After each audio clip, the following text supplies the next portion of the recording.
Welcome to the Quiet Warrior Show, where we help top leaders find their pathway to incredible success and a lifetime of happiness. Here is your host, Tom Dutta, the Quiet Warrior.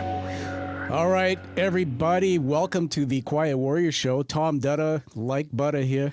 I am so excited about this interview. I've done so much prep for it because it's personal.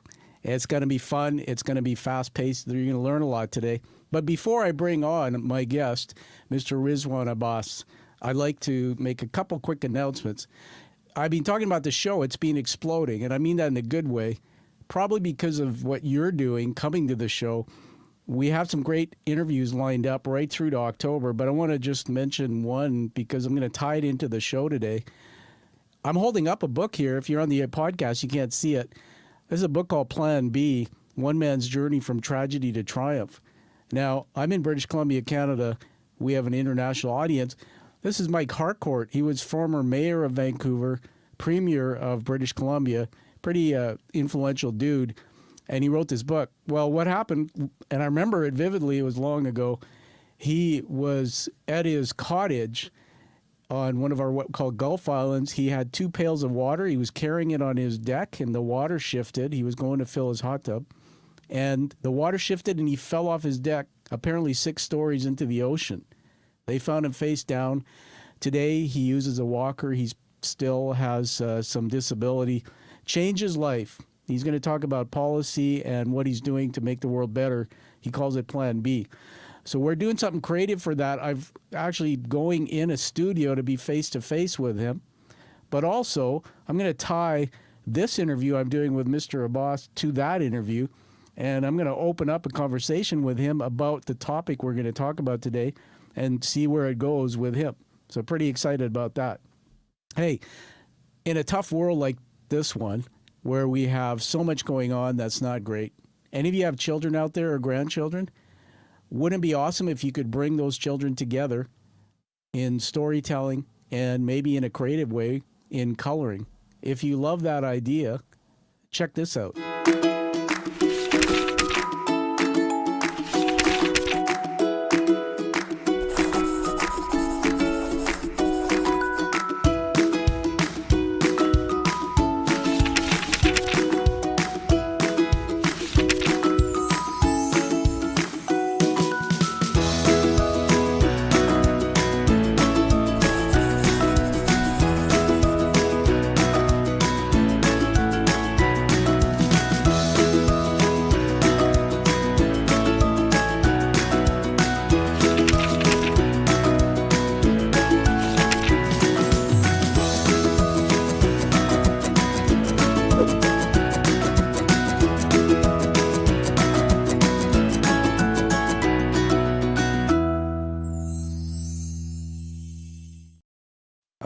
Shameless plug there. Here it is. I'm holding it up. This is my 3rd book published in May. It's a first coloring book. And this came out of a doctoral degree I'm currently doing through a university in London. And the key word on here, Talanoa Way, Talanoa being a Pacific Islander term, a method of communication that brings together people for communicating, telling stories. If you like that idea, check it out. It's available on Amazon. Really excited about how that's going. I mentioned to you we're live. We're on LinkedIn, Facebook, YouTube, and Twitter. For those of you who see us, hop on. Make sure you post a comment in the chat. Don't just comment. Put a question there, something to evoke conversation. You know, we might put it up on the screen so our guests can talk to it. On that note, I'm just going to tell you about our guest before I bring him out of the green room. I got this magazine here. Isn't that cool? The British Columbia History Magazine. The best part about this magazine is that car. I was trying to guess, what is it, 2 tons of steel? If I put it on a scale, I was trying to figure out, and then there's this cool cat standing in front of it. But in the front of it, it says, Indo-Fijians, Our Long Journey Home. And I open up the cover, and look who's in there. You'll see him in a minute. That's our guest wearing this funky hat. So I'm going to read his bio, which is out of this article. Discover British Columbia's Indo-Fijians is the feature editor's note. Mr. Rizwaan S. Abbas is first-generation Canadian Muslim of Indo-Fijian descent. He holds an Associate of Arts degree from Douglas College, a Bachelor of Arts in Archaeology from Simon Fraser University, a Professional Specialization Certificate in Collections Management from University of Victoria, a Master's of Science degree in Paleoanthropology and Paleolithic Archaeology with distinction from University College in London, School of Archaeology. I got to tell you, say that backwards a few times. This man is very, very smart. Rizwaan's been working as an archaeologist in British Columbia for over 2 decades and is a director of the Indo-Fijian Cultural Society of Canada. He's also a member of the Historical Discrimination Against People of South Asia Descent Advisory Committee. Big deal for the conversation today, everyone. And the South Asian Canadian Museum Engagement Committee. I mean, I get a sense that his mission is just beginning, and I only met him a few months ago. So welcome to the Quiet Warrior Show, Rizwaan. Hi, Tom. Thanks for having me, man. Okay. I'll call you Riz. How's that? Yeah, that's fine, totally. Now, I was trying to make sure I get all the names right, and I remember I was saying about your last name, so kind of a little trick here. Abba, the band Abba with an S at the end. So it's pretty cool. Hey, the show's all about storytelling. I thought today we're going to get to know you. We're going to weave through many parts of your story and what you're doing for a living.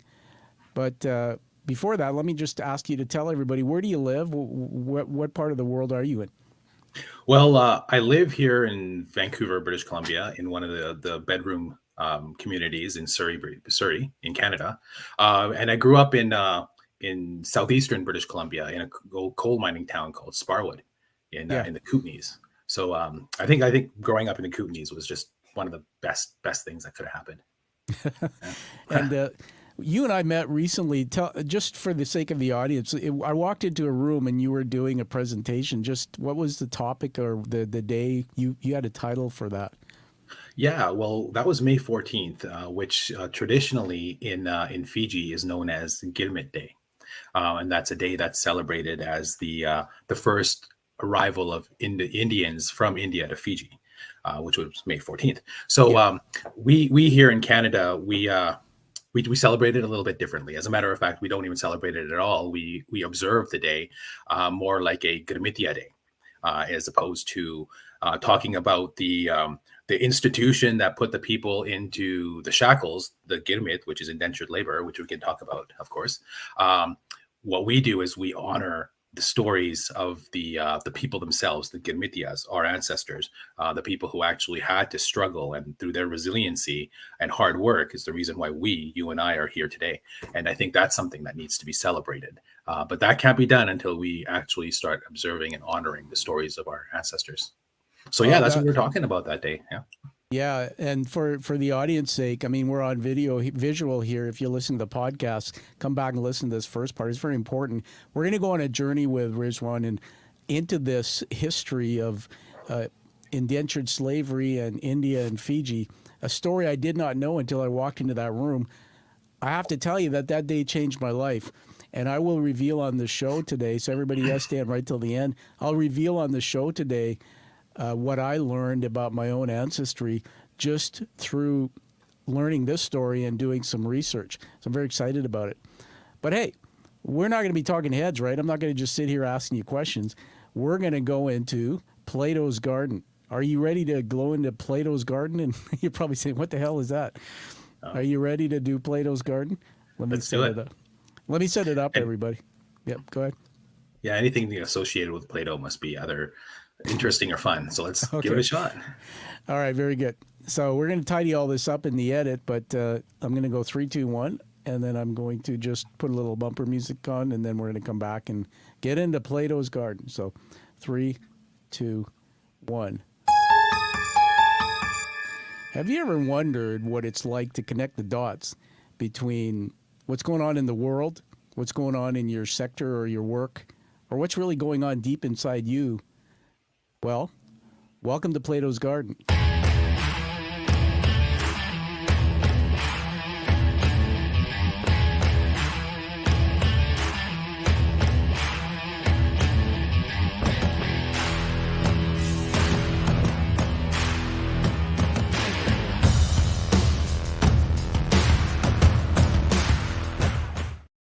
All right.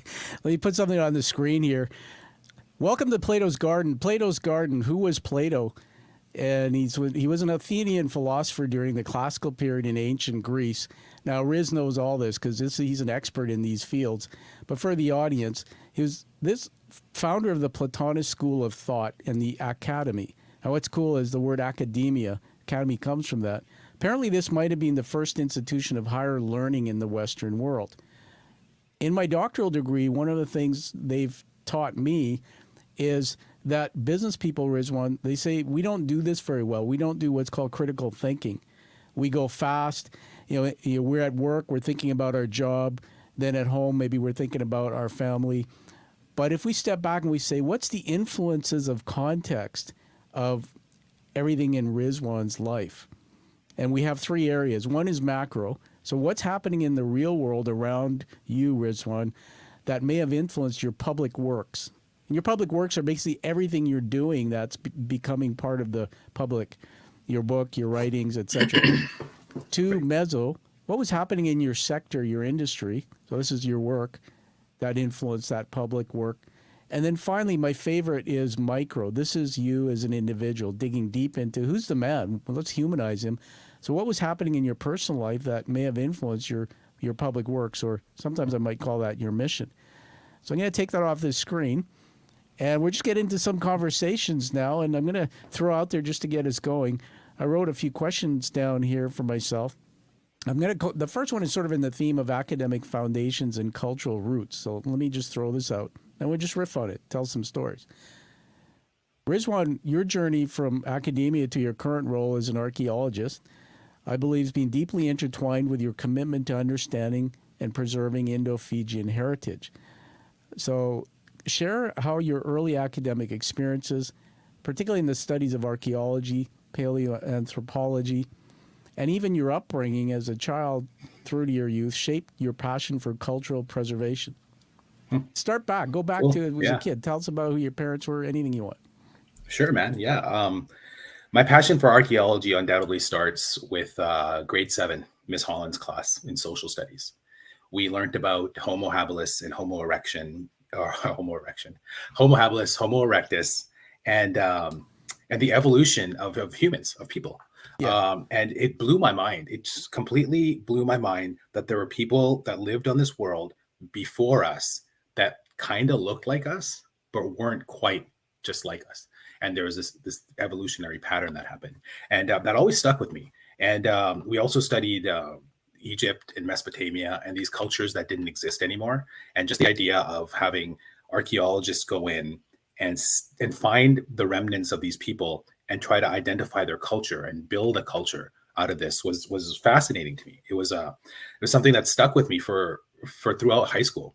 And then I graduated high school, and undoubtedly, like any other South Asian person that I know, or like most, I went into business school and decided to go to take business courses and be a businessman and make money. And it sucked, man. It sucked. It was like the worst decision I had made. Like I got on academic probation. Hang on. We're riffing here, so back and forth. So making money sucked or going into business sucked? No, business classes sucked. Like okay. I thought I was doing what was the path I should be taking was business and getting a job and making money. And the courses sucked, accounting and business and all these dry courses that I was taking. And I was taking advertising courses and economics courses, and then undoubtedly ended up getting kicked out of Douglas College because of it, because I just didn't finish any of my courses. I wasn't interested in any of them, and bounced around here and there for a while. Went to couple other different universities and got kicked out of those ones as well, and went back to Douglas College. And I was talking to an academic advisor there, and she said, basically in a nutshell, that there's some courses in this university that are very difficult, such as macroeconomics, that everybody thinks is hard. And to me, a light bulb went off because I had just taken and failed that course like 3 times already. But it wasn't really that hard. It was just me not working hard enough to do it. Yeah. And then she said, there's some courses that no matter how hard you try, C+ is the best you can get. And for me, that was statistics course. I mean, I just can't wrap my heads around numbers the way other people can. And I had that light bulb moment, that aha moment of saying that it was just up to me to try and do the work that I needed to do, because everything was attainable. It was just it was just up to me to put the work in. So then I had to like work backwards and finish all those business courses that I failed. And just to get my GPA up to a point where I could go to Simon Fraser and get an archaeology degree. And then that was a point where I decided, well, if I'm going to spend all this time and money doing what I want to do, I might as well do what I enjoy. And archaeology was it. And then when I got my degree, I decided to study indigenous archaeology and the Northwest Coast archaeology, because I didn't feel like there was anything in my culture to study. So I didn't want to, like, there wasn't anything to study. So I'm going to go study indigenous people instead and help them out. That was kind of my whole idea. That was what just to find that, if you can, for the audience sake, when you say indigenous archaeology, just define that. Well, here in British Columbia, the indigenous people here, the First Nations of this land, they've been here for time immemorial. And as an archaeologist here in British Columbia, my job is to identify their culture and to help them identify, I should say. I don't do it. And so that's what I do, is I work with the indigenous people here in British Columbia and make sure that their heritage and culture is preserved while other like construction and other things are happening in the world, which we cannot stop. But at least we can preserve the heritage. So that's what I was thinking. That's what I thought I was doing, was going to help the indigenous population here. And 20 years later, I came to realize, after looking at the reconciliation efforts that the indigenous people are doing here, how they reclaim their story and reclaim their land, or trying to reclaim their story and trying to reclaim their land. It inspired me. It inspired me to do that for my own people. But the thing is, like, even that inspiration to do that for my own people, it wasn't just the reconciliation efforts of the indigenous people that got me to that point. But I think that was what it has motivated me to keep going.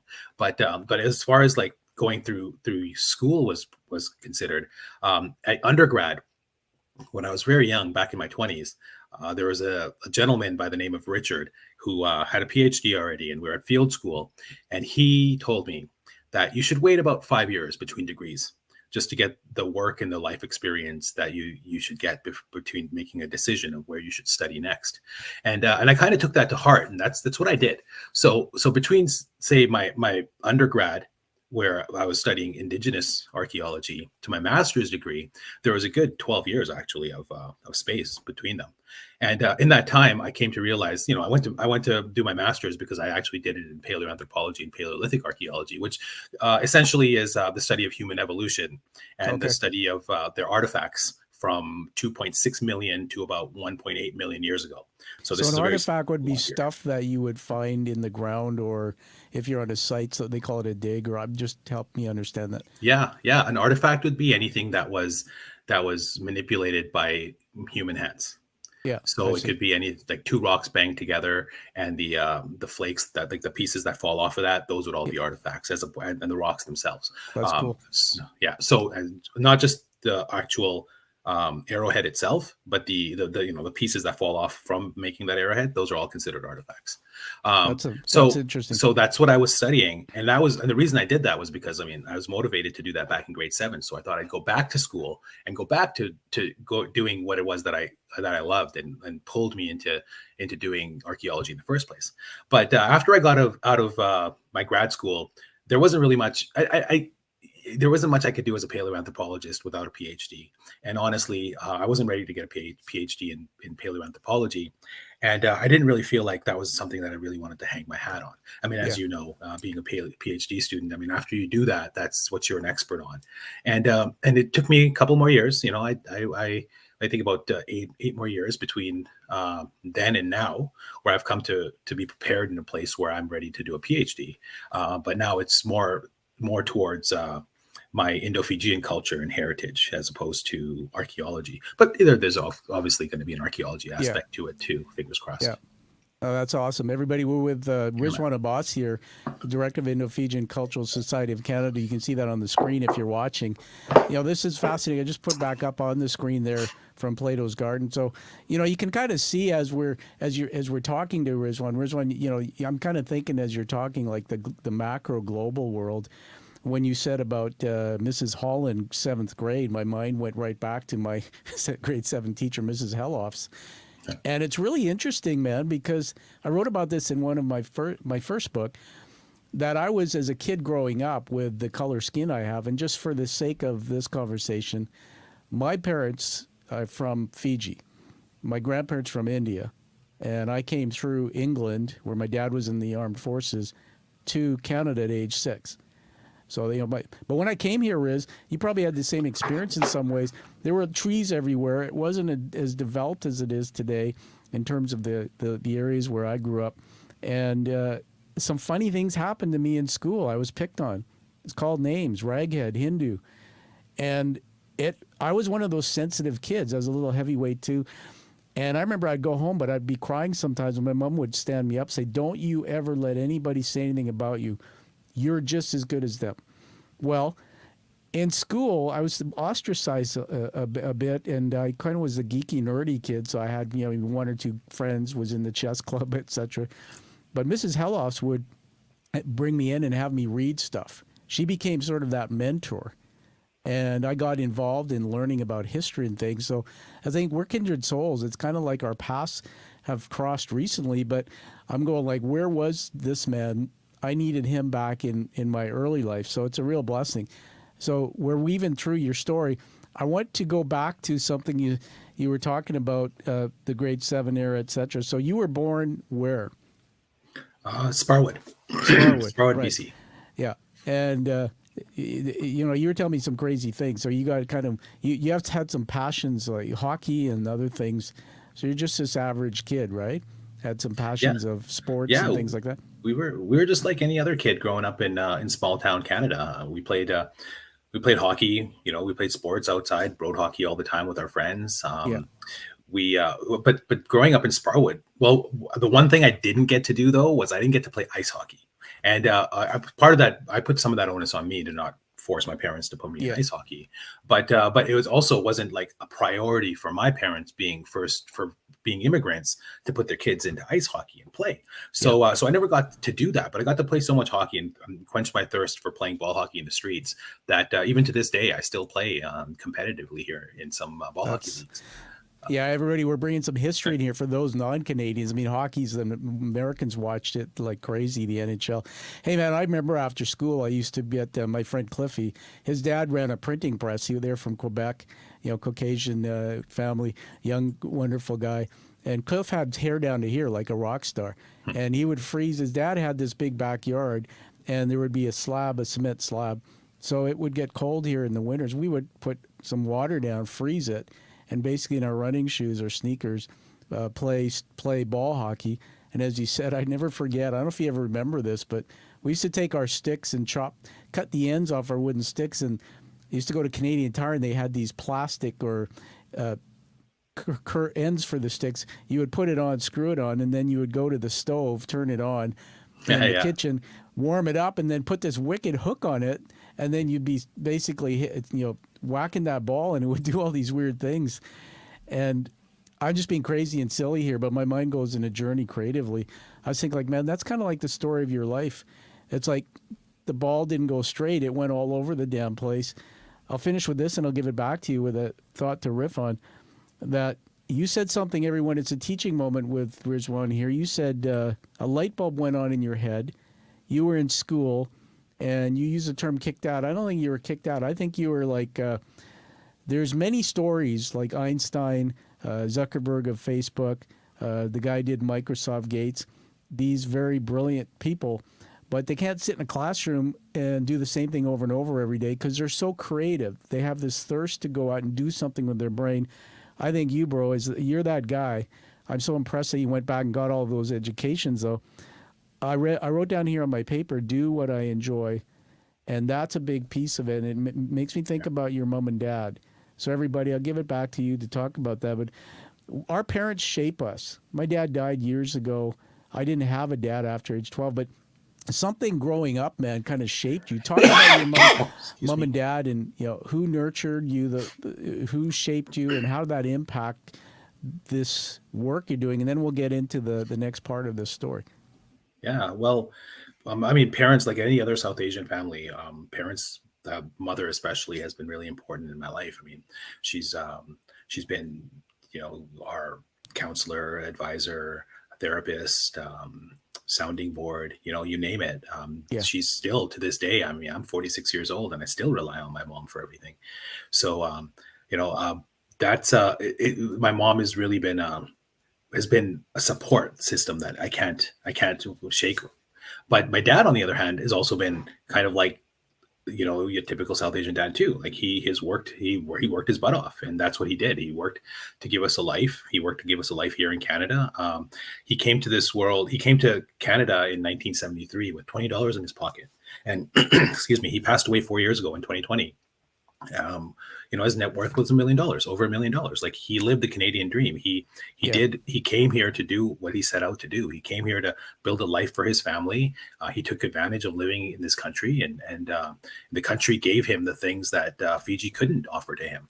And because of that, he gave me the opportunity to take full advantage of all these things that Canada can offer and give me. And I took full advantage of them. I mean, you talked about my education. I mean, I think that, and I'm not even done yet, but I'm going to use the British education system as to my full advantage, because, or the colonial system, because why the heck not, right? Absolutely. But and you lived there. You lived in the UK at some point too, I think. Yeah, I did for while I was there for grad school. I lived in the UK, and that was a great experience as well. I mean, I think having the opportunity to move and live in different places is just how you enrich yourself as a person and get to know more about the world, because we're so used to living in our own cocoon and living in our own small circle of people that we don't get to see what it's like out there. And I think you and I have this in common, is that growing up in such a secluded place where we're the minority, we didn't just get racism. Like, I mean, I couldn't understand why people called me a Paki, because I'm not from Pakistan. I just couldn't wrap my head around that until I got older, and these things all made sense to me. But with that being said, we all look alike, apparently. Yeah, right. I'm cousins with everybody, right? Like, apparently, I look like you. If I put a beard on, I'd be you. I mean, come on. Yeah. I mean, we got glasses and shaved head, right? So we must be the same person, of course. But one of the other things that happened in Sparwood was I got exposed to different cultures. My best friends growing up, dude, were South Asian and European white guys, and they still are. Like, I still am friends with those people now, and I got to have dinner at their house. I got to see what their parents were like. I got to see two people kiss for the first time in grade 7, and it blew my mind, because we don't do that in my household. Yeah. And when I moved to Surrey, and I saw that my culture was very constrained and it had very strict rules of how we do things, I questioned it, because I know a different way of life. I've seen different ways of life growing up. So I think that was one of the biggest reasons that I got pushed towards doing archaeology and cultural studies, is because I was studying my own people from, like, when I first moved here at 15 years old. That's brilliant. Everybody, we're here with Rizwaan Abbas. Hey, man, it's funny, because every time you say something, that's what this show is about, is storytelling back and forth. We could go on and on. It's amazing so far. Listen, when you said what you said about growing up, I grew up here. So my parents divorced when I was 12. Had part of my life I remember that was good, but the rest of it was just, my dad was just unfortunately addicted to alcohol. But I went out into the real world like you, and most of my influencers and mentors were European, Canadian, white folks, right? And that's what shaped me. And what's interesting is, what I really like about what you're doing in your story, I think you have a worldview that everyone, I think, Rizwaan, can, because you've been shaped by other cultures.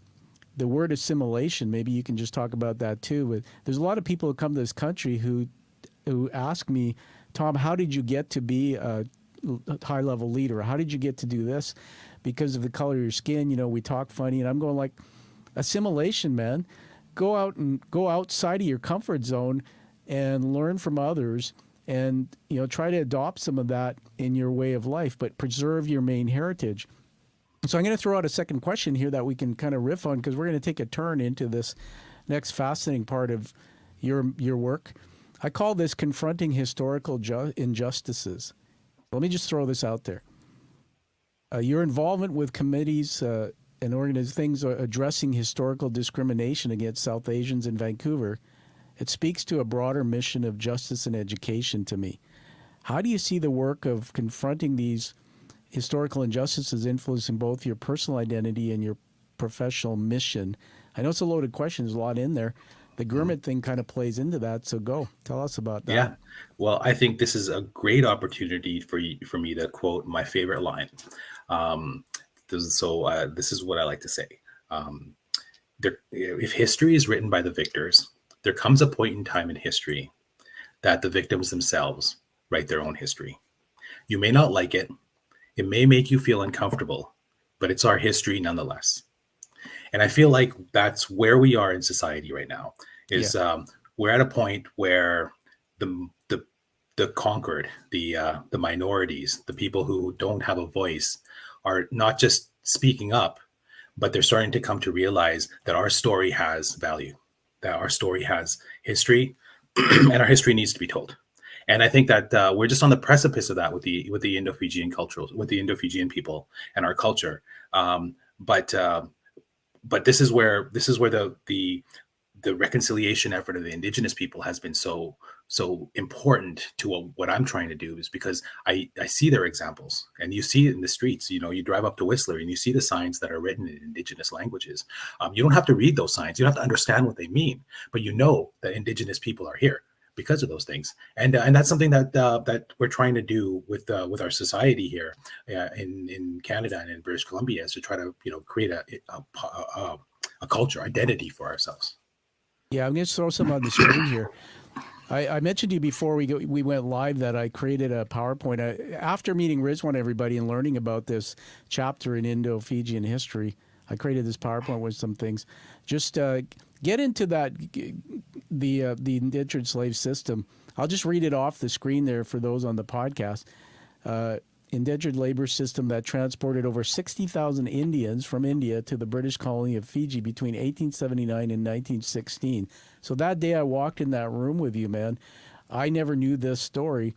I learned that you learned years ago that there's a connection to that story through your family. And so just talk about that. What was this Gurmantia thing? What was this all about? Most people don't know.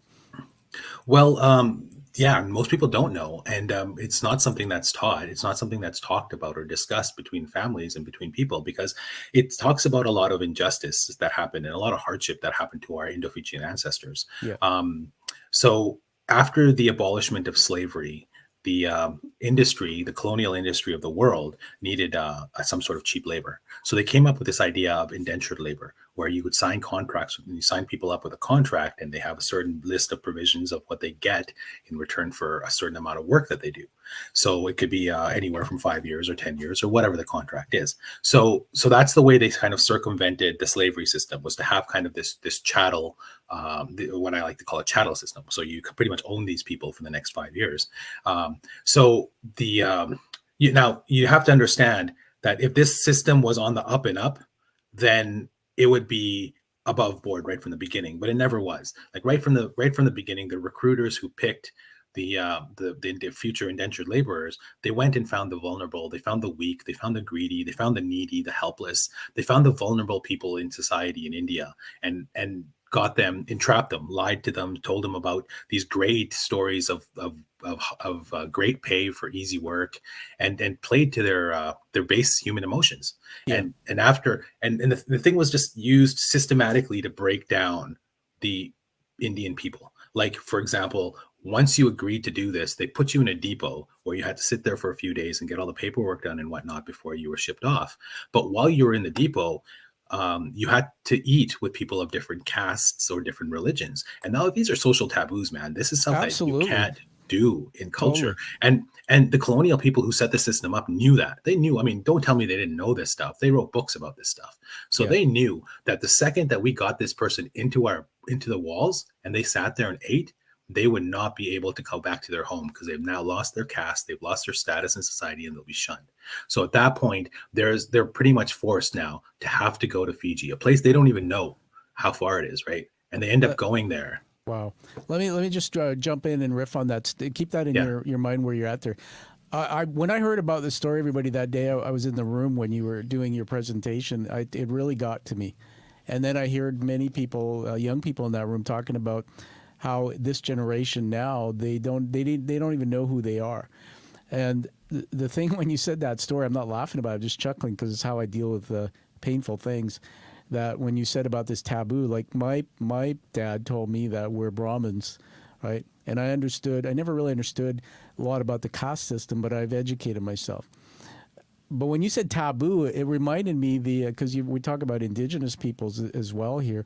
I took a course when I was on a board of directors with mental health group here locally called Sanyas training, and it was about the school system that they created for the Indigenous peoples. You know that chapter; it's an ugly chapter in that side of our heritage. And I remember just one moment in there where I saw a video of one of the survivors, and he said that he was taken away from his family. This is an Indigenous family, basically taken away. He was something like 12 years old. They cut his hair. And then it went on to describe that when you cut your hair in that culture, you know this, I'm sure, that you do that when somebody's died. So taken, cut off hair, thrown into these schools, and then tortured, treated terribly. And so there's parallels to this this story we're talking about. So I want to get deep into this. I'm going to put back on the screen a PowerPoint slide just so we can see a timeline. I think you vetted it and told me it's fairly accurate.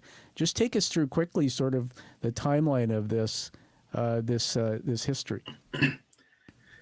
Yeah, so 1879 was when the first ships sent Gilmitias on the Leonidas, and that was when the first people came in here. The 1834. So we already talked about after the abolishment of slavery in 1834 is when they had indentured labor, and indentured labor isn't just something that happened to Indians in Fiji. Now there are, there's Indo-Caribbean people, there's Indo-Mauritian people, there's Indians all over the world that have been shipped. Millions of people have been shipped all over the place. And then by 1916, now what happened was the abolishment of slavery ended in 1916 in India. That didn't mean that they didn't stop. The ships still sent people till 1920. But it's something that people don't know, and something that people don't talk about, is that the Indian government abolished indentured labor in India, mainly and largely because of the pressure put on by the Gilmitias, by the indentured laborers of Fiji. Fiji had an exorbitant amount of suicides compared to all the other colonies throughout the British world. It also had, there's the suicides, of course, but there was this individual named Pandit Totaram Sanadia who went back to Fiji, who was a Gilmitia, who went back to Fiji after he had served his time. Excuse me, it gets me a little emotional. But he wrote a book. He wrote a book talking about the atrocities that happened. It was basically it was not only the first book published by an Indo-Fijian person, but it was also a slave narrative talking about the atrocities that he endured and that he saw people suffer. Do you know the name of that book? He was in Fiji. Do you have the name yes, of that book? It's called My 21 Years in Fiji. Yeah. Or Meri 21 Varsh Fiji Desh Mein, which is in Hindi, but it's translated. And that book obviously was banned from being sold in Fiji until up to the 1990s. But the pressure, that book, plus the pressure from the Gilmitias in Fiji, helped to end indentured labor in Fiji. As a matter of fact, Mahatma Gandhi had his first attempt at passive resistance was to block a train that was taking Gilmitias to a depot that was headed to Fiji. And people don't know these things. Yeah. Dude, let me just stop there. I'm getting just so emotionally and excited. Like, I watched the movie Gandhi over and over because it connects me to my roots where I've never been back to. That's crazy. Tell us, dude, just keep that going. That scene in Gandhi where he's getting rocks thrown at him and he doesn't move and he's standing in front of that train station. The people in that train that are behind him, they're on their way to Fiji, man. That could be our ancestors in that train. Wow. That's nuts. I want to just remove that image from the screen there. We're just going to put us back. I'm going to put on another camera here for a reason. There we go. Hey, how's it going? I'm waving to you from my studio cam. You can see all this stuff on my desk here. I got this this book here. Hey, getting to know this man has given me so much. I found a part of my professor, Kate McGuire, back in the UK, who I've mentioned her to you. When she got to know me my first year of my doctoral, and I was going through a lot of internal pain because my dad died in 2018, but I never saw him for most of my life because he left home. And I really didn't have a connection to my roots. So I didn't realize how deeply I was, like she calls me, this modern day Siddhartha, searching and seeking. So when I went to your open house there that day where you revealed this story, which, by the way, we'll get you to tell us more about what you're doing with that. I think you do it every year. I saw this book on one of the displays, a picture of it. So I went and bought this book. It's called Tears in Paradise, Suffering and Struggles of Indians in Fiji. And it's by Rajendra Prasad. You're familiar with this book, I think, right? Oh, very much so, yes. Yeah. Now, it's a big read, everybody, but if you don't mind, I'm going to say this just to get a little deeper emotionally in this story and then give it back to you to keep going with it, what you were saying. I'm just going to read this, everybody. This is like page 9, right at the beginning. And Tears in Paradise. Indo-Fijians are the descendants of indentured laborers who were recruited from India by the British 1879 to 1916 to work in the sugarcane plantations in Fiji. It was a British colony from 1874 to 1970. The indenture system was the successor to a reform system of slavery in that it was a contractual agreement for a fixed period of 5 years.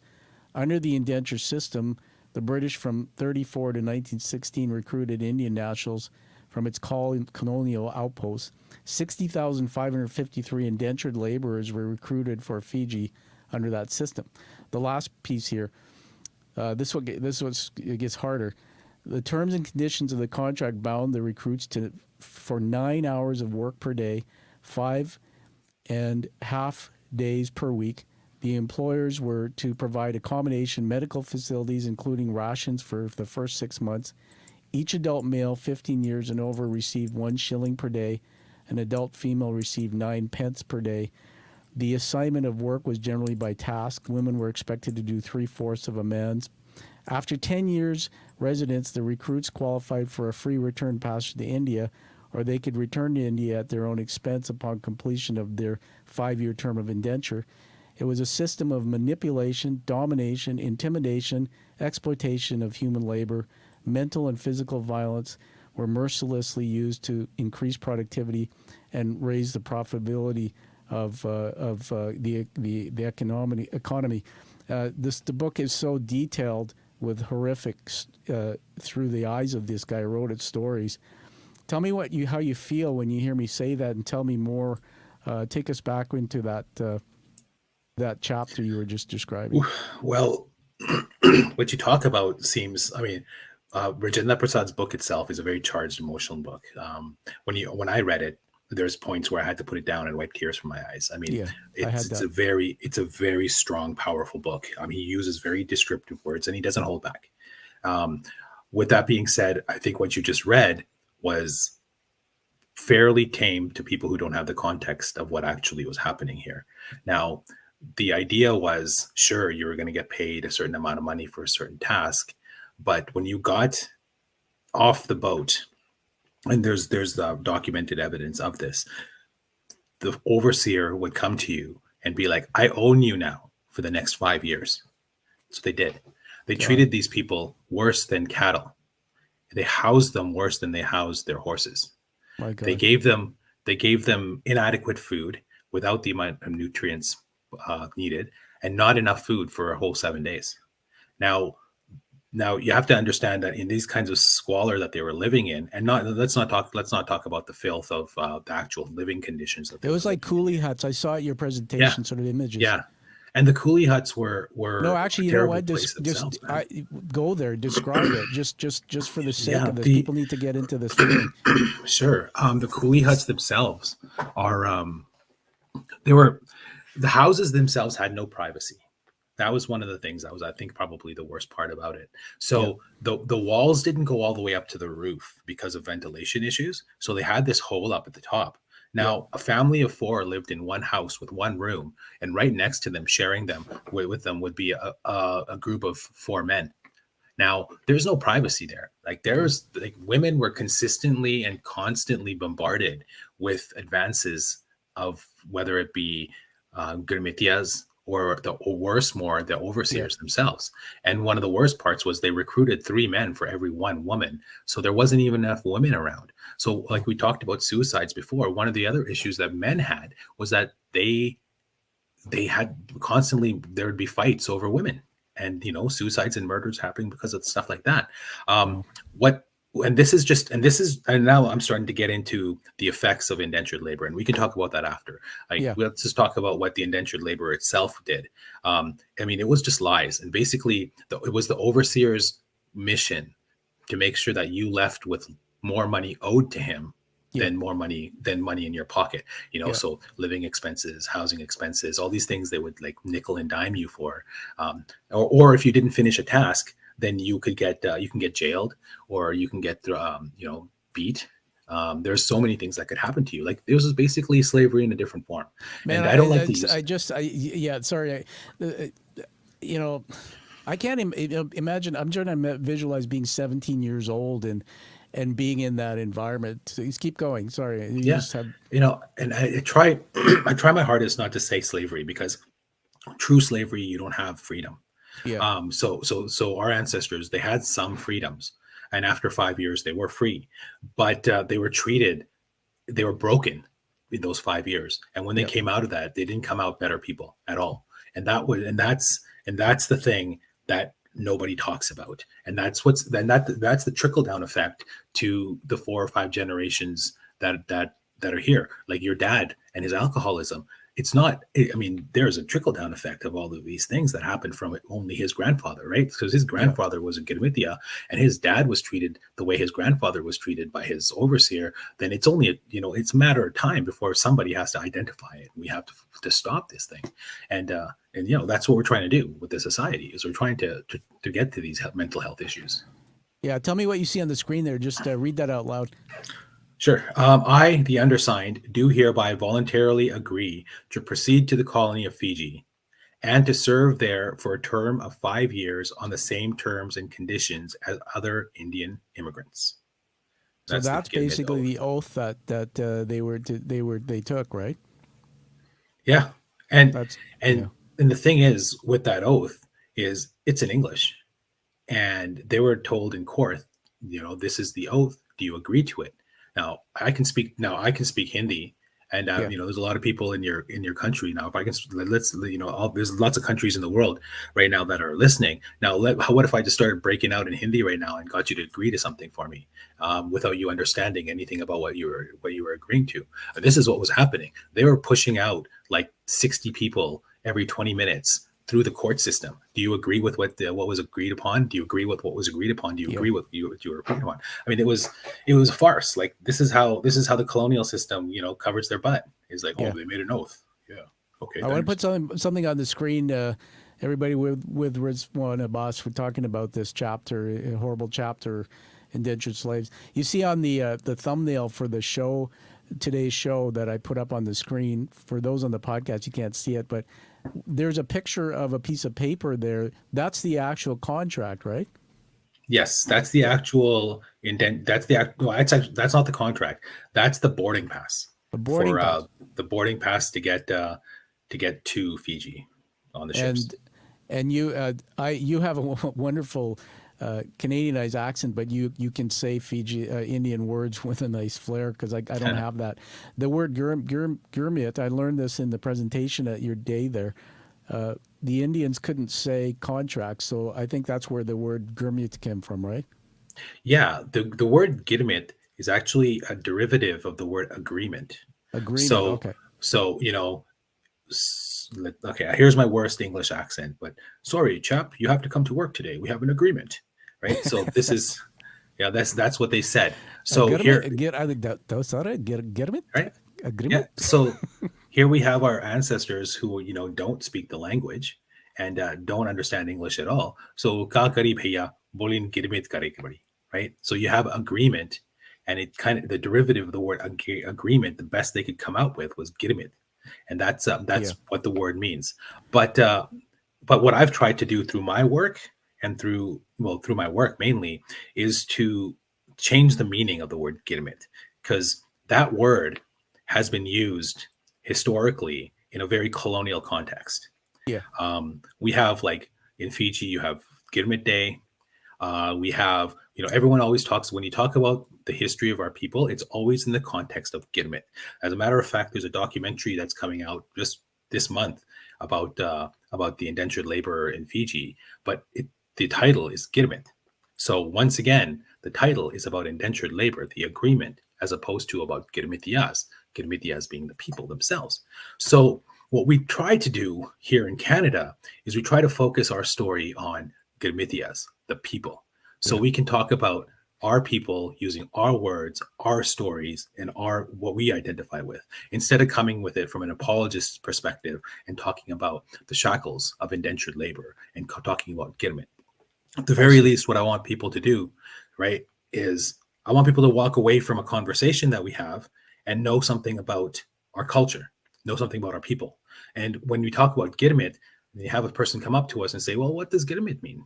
And, you can describe to them how it's the derivative of the word agreement, and they walk away knowing that Gilmit actually means agreement, which is actually the indentured labor. That's fine. That's they learn something about our Yeah. history and people. But if they come to me and say, hey, what is a Gilmitia? Then I can talk to them about the people of India that came to Fiji and worked there for 5 years in horrible conditions. And because of their hard work and resiliency, I'm here today. And I come with a place of power. I come with a place of resiliency and pride of my people, from a foundation of Gilmit ancestors that all of us Indo-Fijians, most all of us Indo-Fijians, share.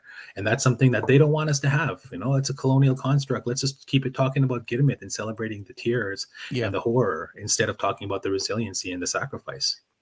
I love that part of the story. I'm all about resiliency, man. And you're a picture of that. I put on the screen there some numbers. You can just tell me if you think they're accurate. But basically, what I've been learning from you and some of the things I've read is that this whole thing changed the landscape of Fiji. And basically, 1879, I think the numbers were upwards to 60,000. There was also another thread you talked about at the presentation you did about some 400 just didn't make it on the journey of the ships. Can you comment on that? Yeah. Well, it seems like I'm sitting on a soapbox here and just kind of blah blah blah blah blah blah. No, I want to hot keep that garbage going. coming out of my mouth, man. No, we're But educating people, man. That's what this is about. awesome. Yeah, the population increased considerably because you can see on the graphic there, 588 to about 60,000 people. And we focus a lot on those 60,000 people, but there was about 498 people based on the records that didn't make the trip. They got on a boat in India, but they didn't land on Fijian shores. They either died on the trip, killed on the trip, thrown overboard, what have you. There are also children that were born, and there's stories of newborns that were born on the ship that were murdered by colonialists because they were making too much noise. So what we do on Gilmitia Day on May 14th here in Canada is we don't just observe the day for our ancestors, but we also observe the day and honor those 498 people as well. Those people who don't leave kin behind to pray for them or to think about them. So it's really important that we remember all of the people that had sacrificed themselves in that journey from India to Fiji. No, I think that's amazing, man. I'm going to share something on the screen here, so it'll take me 30 seconds to find it. But tell us so basically the whole system eventually it ended. Just tell us, are we at that point in the story where you can go there and tell us about how did that thing sort of start winding itself down? Well, the end of indentured labor, after all the pressure from people like Pandit Sanadia in his book, and the numbers of the suicides that were happening, and all this pressure of why Indians were good enough to be laborers in the colonies of British colonies, but they weren't good enough to be citizens. And the Komagata Maru is a great example of that here in Canada, where Indians came here and were sent back, but we are British citizens just the same. So eventually it came a point in time where the Indian people themselves just had enough and they stopped, and that was it. The Indian indentured labor was finished. But there is still a 4-year time where people were being shipped from Fiji or from India to Fiji to work as indentured laborers. And it wasn't until January 1st, 1920, that all indentured labor contracts, all legitimates, were canceled. And that day, I like to think of as our Emancipation Day. In Fiji right now, we celebrate Gidimit Day, and I think we should be honoring Gidimitia Day instead. But I think there is a day to celebrate, and January 1st is that day. That's our Emancipation Day. That's the day that I know, I can imagine that in 1920 of January 1st, the streets were just filled with people celebrating because they didn't have to go back to indentured labor anymore. Oh, man, I'm putting my hands up in the air, everybody. We're just a little bit of a, you can feel the... You can feel the shift. I mean, this is a movement. This is a mission that Rizwaan's on. What I'm going to surprise you in a little bit down the road as we wrap up here in a while about a mission that you've brought into my life where I'm joining your mission. I've put something on the screen here. This is very emotional for me, but since I met Rizwaan a few months ago and started digging into this, part of my thesis too is digging into my heritage. This is the pass that the immigration pass for my paternal great grandfather, Mr. Bhagwan Ram, 100%. And if you look closely, I know it's hard to see on the screen, but he was 17 years old when he was cleared to on the ship. Dude, when I got this, it took me a couple of days to process it. I managed mental health throughout my life anyway because of my concussion years ago, but I went through depression. I went through a bit of stress. I went through almost like relief that at least now I know there's a connection. But I want to just talk for a minute about doing this research and learning about this part of my heritage, which is a big part of why I'm doing this interview with you, to educate, to inspire, to reclaim our identity, to give peace, so we can start focusing, as you've heard, you just said, Rizwaan, on the good things.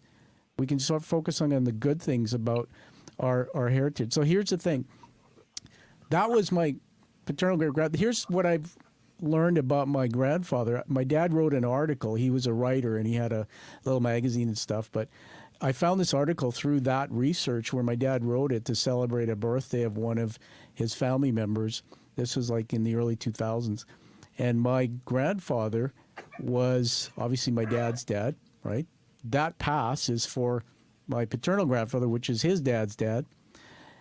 And my grandfather, you may not know him, or maybe you do, and I won't get into his name on the show yet for privacy reasons, but he was known in Fiji for somebody who was an incredible man.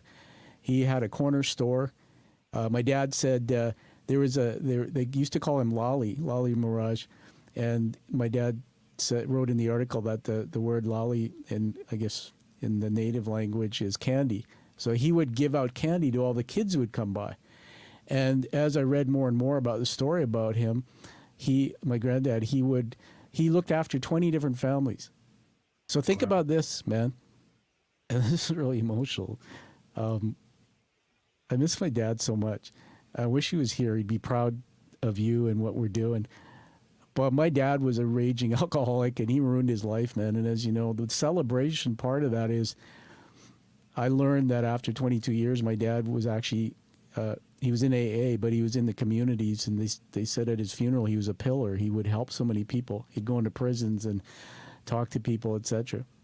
But then when I think about now, for all my life, is about the pain I was in, just wondering why was my dad such addicted and why did my life go that way? And then this whole thing started giving me peace. And it's exactly what you said. And let me just finish on this and I'll give it back to you to comment. That I brought that up for a reason. Our upbringing, our parents shape us, our experiences. So if you follow me on this, I'm not as clear sometimes with my thoughts. My dad's dad, my paternal great-grandfather, came at age 70 to Fiji as an indentured slave. Everything we know about what you've taught us and what I've read, it was probably a horrible experience. I'm still digging into that, but I can't imagine at age 17, and it looks like from the ship, because I found the ship he was on, once he got cleared medically, there were like 2-3 days before he left. So he had to go through all this crap being held in this holding area. 17, probably pulled away from his family. All right, think about that. 17, told, oh, hey, here, you can go for 5 years and you're going to make better money and it's going to be great. And you can come back to your family. And then he comes over and he would have experienced that. then he's my dad's dad. So I can imagine, and my grandfather passed away, so I never met him, what transferred down through that story, how that affected him. My grandfather was a alcoholic too, and my dad's life was pretty tough when he grew up. So as I started thinking about all this, it was like this freeing moment for me. It's like, no wonder why I gave more forgiveness in my mind about my dad. My dad grew up with a father who was raised pretty tough. But when I learn about this and his father, you start putting all those pieces together. Yeah. But then now I'm so proud of you, man. I'm working on in myself doing what you taught me, which is focusing on the people and the resilience. So Lali Mirage, my dad's dad, the resilience of what he did in Fiji, and he's known as this kind of guy bigger than life. And then when my dad, I started looking at why the heck was my dad writing about human rights, and why was he involved in the Fiji Canada Association? He was always, I remember him when I did have him in my life, he was always for people. He was always cared despite his drinking. What was that all about? And it all comes back to this big story.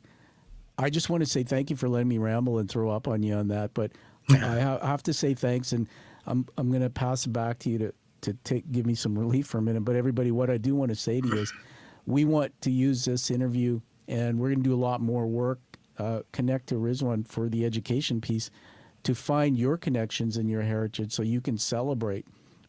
When you have something that's come from the dust that's turned into the great, it makes me so proud to be Indo-Fijian and to know what my parents were, what my grandfather was. I'll give it back to you. It's funny you say that. I totally agree. Like before I started on my own journey of self-reflection and self-identification, I didn't even want to do anything about Indo-Fijian studies and cultural studies at all. Like I was so turned off on a lot of the issues that I was seeing in my culture that I didn't want to be a part of it. But you know, after my dad passed away, and I felt like I had to honor him and study and preserve his heritage and his culture. And while I was doing that, I came to realize that his heritage and his culture is just as much mine as it is his. He's my dad, after all. Like nobody can take that away from me.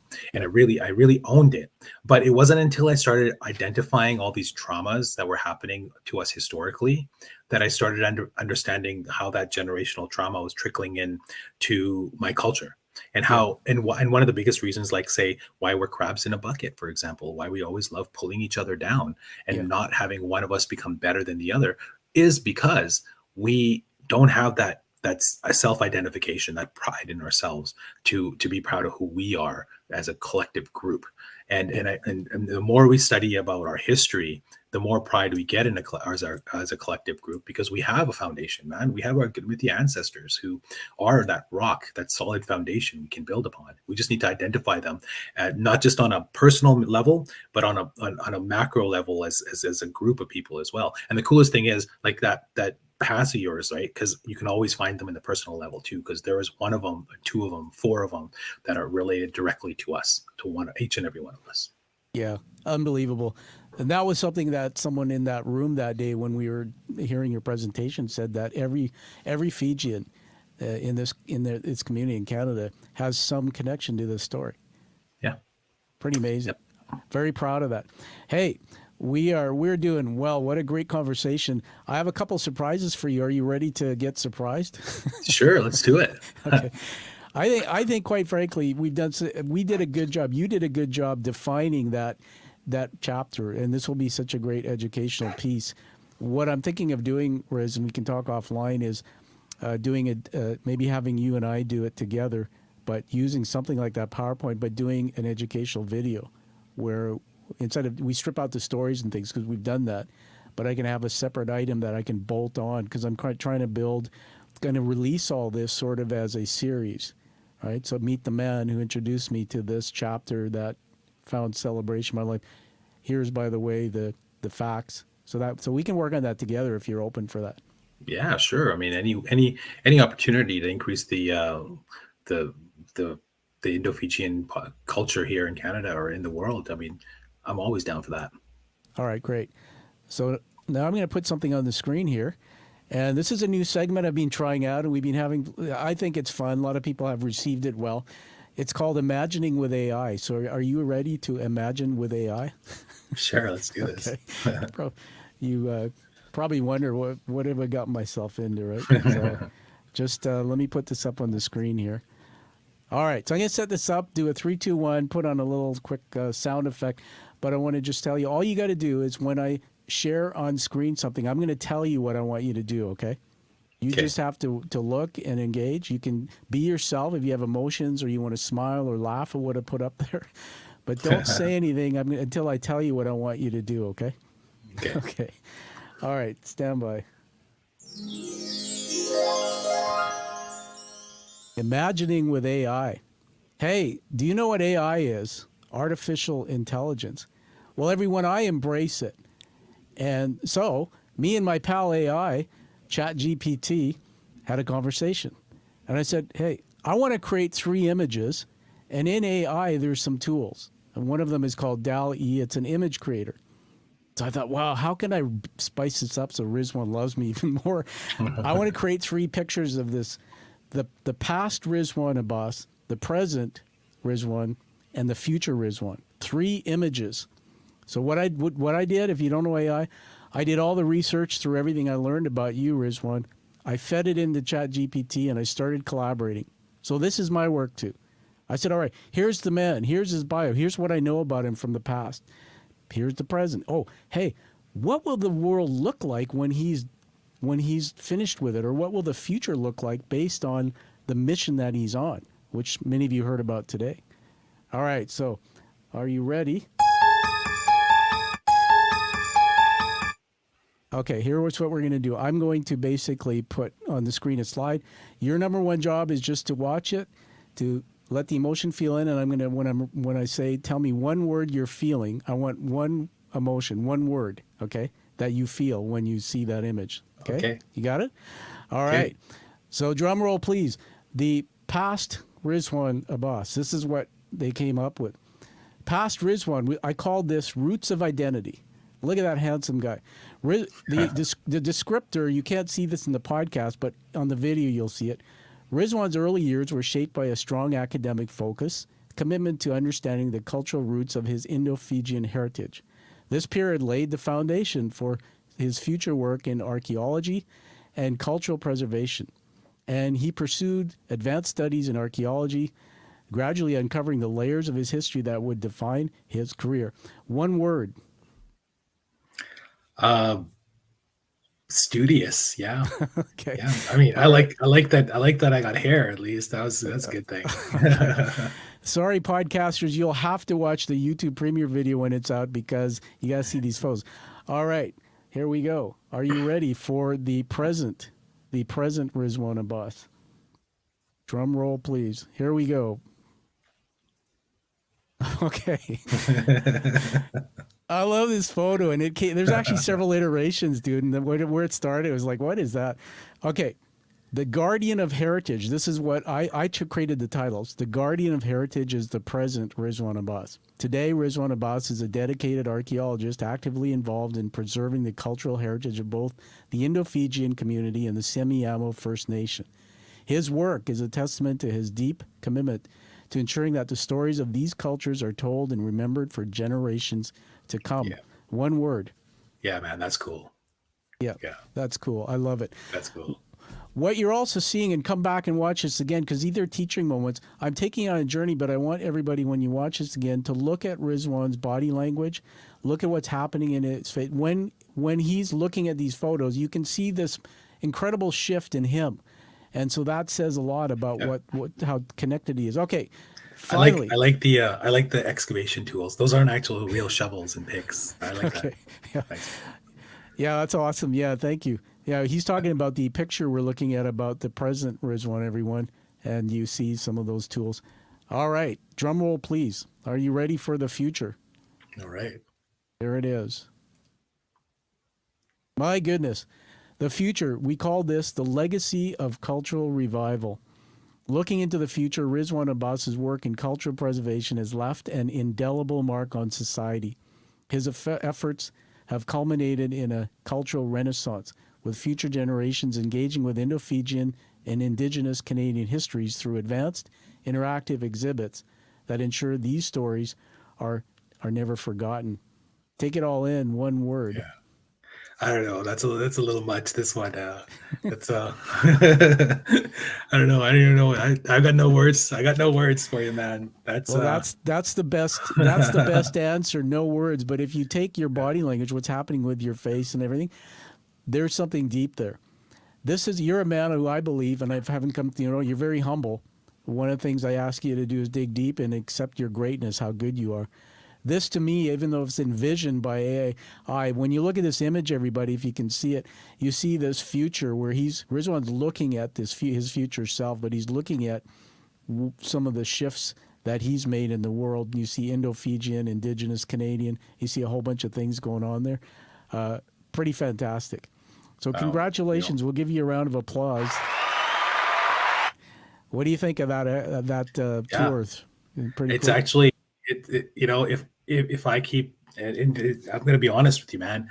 Like if I keep, and this is, and I've never told anybody this before, but that future one, yes, my plan, if I just keep doing what I keep doing, and if I keep working at this, then maybe someday, someone will remember that I wrote about this stuff. But all I can do is just keep going on and doing what I'm doing, man.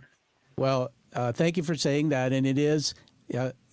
I'm honored that you shared that on my show, and the next slide is going to tell you why I say that.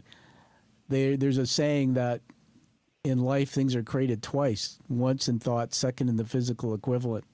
And I want you to think about, man, that everything you're doing, including your education, you've done so much every day when you're playing in your sandbox and digging, and when you're with your kids, and when you're writing articles, and when you're here taking time with me, which is amazing. You are manifesting that future. And you've already changed my life, as I've told you. If you didn't come into my life, I would not be talking the way I am about understanding. So I want to thank you for that. There's many more people you're going to touch. So I said to AI, I got to tell him about how I feel about all this work, because he's brought me into his mission. So I'm announcing that I'm now joining your mission through my platform, my public works, which is media, my podcast, my books, all the things I'm doing, and my presence in the community. I want to help. So this photo here is an image of today. It's on the screen there. Tom Dutta and Rizwaan Abbas, igniting the mission, August 23rd, 2024. Let me read this out to you. This image represents the pivotal moment when Tom Dutta and Riz Abbas came together on August 23rd, 24, to launch their shared mission on the Quiet Warrior Show. The setting is a modern podcast studio where the two leaders unite to educate, inspire, and begin the revival of Indo-Fijian culture in Canada. The image symbolizes the start of a journey filled with purpose, collaboration, and cultural reclamation. One word. Well, this is awesome. I got two words: awesome, and for the photo, Michael Jackson's Dangerous. Oh, I love that. I love that. So basically, you should see the wacky photos that came out. There was a guy with a long beard and all this, and I went. Yeah. And then there was a chubby woman. It was like, so AI said, I think I'll create an avatar so that we can get closer. Here, I said, my last photo for you is looking ahead 5 years. I wonder what the work we're doing, you and your lane, me and mine, and where we cross, will be looking like in 5 years. And just something fun I wanted to leave you with. Tom Dutta and Riz Abbas, the Bridge of Heritage. I call this the Bridge of Heritage. Vision 2030, this is 5 years out. I cheated a bit. I went a few more months, because it's 5 years will be 2029. Nice round number. Absolutely. Let me read it. This image represents the collaboration between Tom and Riz, 5 years into the future, reflecting their mission to educate, inspire, and revitalize the Indo-Fijian community in Canada. The image incorporates symbols of the, I can't say that, you can say for him, Girmatias, such as ships and plantations and the flags of Canada, Fiji, India, alongside modern podcasting elements. It emphasizes unity, cultural revival, and the positive impact of their work on healing and community engagement. One word. Yeah, wow. That's pretty cool, huh? And so if you look deep in all these digital assets are coming to you as my gift. You'll get all this plus the images. So let's pull that off the screen. Wow, what a tour it's been. I finished with one last question, which you can comment on as much as you like, and that is this question I call Legacy and Future of Indo-Fijian Heritage. So as we look to that future, I'm curious about how you envision your legacy, even if you say one word. And if you could leave one enduring message or lesson for future generations through the work you're doing, or what would it be? What would it be? Wow, that's a powerful question. I think my legacy is just through my work, what I leave behind, my children, and if my work can help inspire a spark of cultural recognizance, if that's not even a real word, cultural recognizance, let's use that word, in themselves, to be able to feel like they're not on an island unto themselves, then I think I'm doing what I set out to do. What I find is that most of us are all really the same. As Indo-Fijians, we're searching for ourselves and our identity, and people of the same ilk. And we're here. We're around. We just got to find each other. Exactly. Lost and found. Lost and found. That's why it's like two brown guys on a screen. We found each other. There's many more of us out there. All right. As I move to wrap up and give you the last word where we can get a hold of you and stuff, I want to just honor you with something here. So we'll put another image on the screen here. That's my studio cam, everyone. Let me just fix that up. All right. So you can see I have a piece of paper here. And as I'm interviewing, I am not scripted. I do not script anything. These words are leadership words that I attach to you, my friend, and they're indelibly attached to this interview. So just take this in from my heart. One is love. It comes out of you. I can feel it, and it's in your actions. Two is knowledge. They say the difference between wisdom and knowledge is time. The knowledge that you have, I'd even call you a maven. If somebody wants to know about archaeology and these topics you've talked about, I'd see your picture in the dictionary. Number three, criticality, because you do it so well, and I think it's because of the work you've done in your education too. But you're able to, when you talk, connect the dots to the bigger picture of the world, to your sector, what you're doing in your field, and you openly bring in your heritage, your childhood, your family. And I think that's criticality. That's an example. And the last word, you're fun. We didn't get into all the crazy stuff. We could have worn your Grant Fuhrer hat and put on those funny glasses I saw you wearing. But that's my commitment to you. Well, we'll do this again, and next time I think we'll be two crazy Indo-Fijians and just have some fun. But on that note, I give it back to you for the last word. Tell us anything where people can get a hold of you, any last words, and then we'll move to wrap. Yeah. If you guys want to get a hold of me on Instagram, is the best way, at Rizwaan Abbas. Okay. That's my name spelled there as Rizwaan Abbas. Yeah. There's a couple of things that are happening if you're local here to Surrey, BC. On October the 5th, we're having Indo-Fijian Culture Days at the Museum of Surrey. So they will be celebrating with a little bit of vendors, some speeches, some musical performances, and the whatnot. And also we have on October the 4th will be a celebration for Fijian Independence Day. We'll be doing that here in Surrey as well. And I know I'm probably forgetting something else that we're up to, but we're always up to something. So just, go onto my Instagram and check it out. Yeah, I'm on that Instagram feed too, so it's pretty amazing. And if you get a chance, everybody, shameless plug here for Rizwaan, the magazine, British Columbia History, Google it, find the link to that. And make sure we'll get from you what you just said, and I'll put it in the show notes. And I want to make sure that I kind of stay connected to those couple events you talked about. But it's been just so awesome, man, having you on the show. And we're connected for life. Oh, you know what? I forgot about the last piece here. One more piece. Crazy. I got so emotional. I forgot about one of the most important parts. Did you know you're getting an award today? No, I did not. Okay, Rizwaan, you're getting an award today. All right, man. Oh, I can't believe I missed this. We'll edit that out. So what I have in my hand here, and we'll put it sort of closer, it's in a little sleeve, is what's called a challenge coin. Have you heard of these? No, I haven't. Okay, now you have. You're supposed to say, not until now. All right. It comes with a little descriptor, so I'm just going to take a moment. It says the history of the challenge coin surfaced during World War I era. The practice of carrying a coin designed specifically for a unit was popular with the Army Special Forces. Carrying the coin at all times and presenting it when challenged to prove affiliation with the unit resulted in a number of consequences for those who could not produce a coin.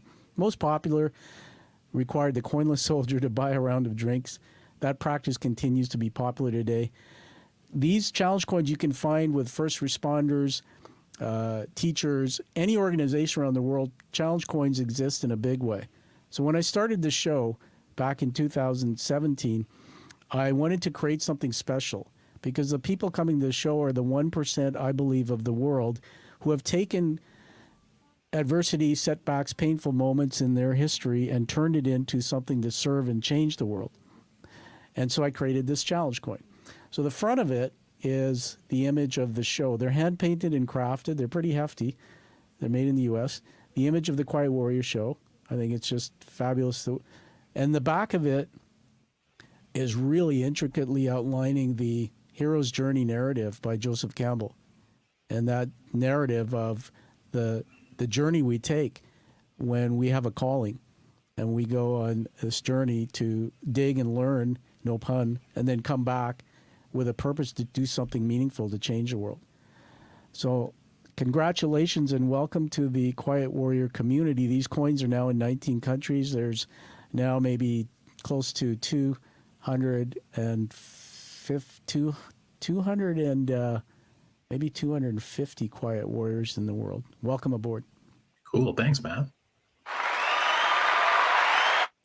What we'll be doing is we'll be doing a photo op, so I'll get with you probably at your home or somewhere meaningful we'll meet so we can get a photo and I can give this to you. And we're connected for life, so thank you. So everybody, find that true passion and purpose like you see here from Mr. Rizwaan Abbas and live that life, but live the life that you deserve and desire. And we'll see you all again on the Quiet Warrior Show. Thanks very much, Riz. Thank you, guys. Thank you, Tom, for having me. You're welcome. Thank you for listening to The Quiet Warrior Show. Create is a motive-based leadership development firm. www.kreat.ca.